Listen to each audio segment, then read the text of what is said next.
This is a short demo of our builder agent, Ada. We begin by giving our new agent a name. In this example, Purchase Order Agent. Next, we instruct Ada to set up agents with the goal of processing purchase orders. These instructions can be much more complex than in this simple example. Ada now begins reading technical files, planning the solution, and defining the rules. She then starts developing the purchase order processing agents.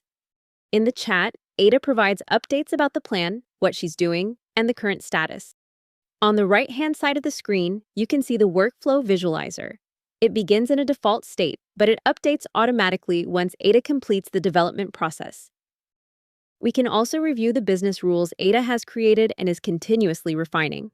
For example, this agent specializes in processing purchase orders and comes with detailed instructions and tool usage guidelines.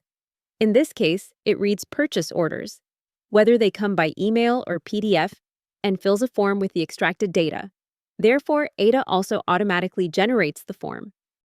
Because we didn't specify any advanced constraints, the form is generic but fully functional and already filled with the sample data. After a short while, Ada completes the development. Once finished, the workflow visualizer updates to show the agent's logic.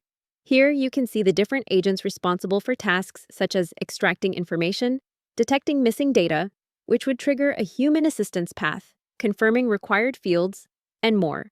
In a live setup, the extracted data could also be posted into an ERP system like SAP. But for this demo, we focus solely on data extraction. Next, we test the new agent. We open the Runs tab, upload a sample purchase order, and start the run. The agent reads through the purchase order, applies the business rules, and fills the form accordingly.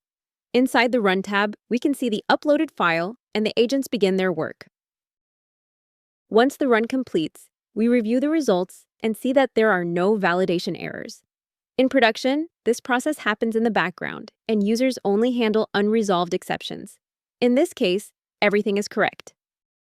Now we can download the structured output in various formats or send it directly to a third-party system.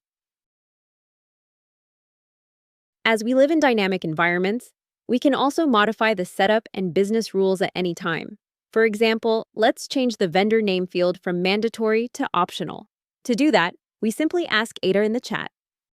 Ada updates the agents, adjusts the workflow, and performs internal testing. Once the update is complete, we return to our extraction example, remove the vendor name, and confirm that the form now accepts it without any validation errors. This demonstrates how easily new document and data handling agents can be developed and maintained with Ada from AUTOMAITED.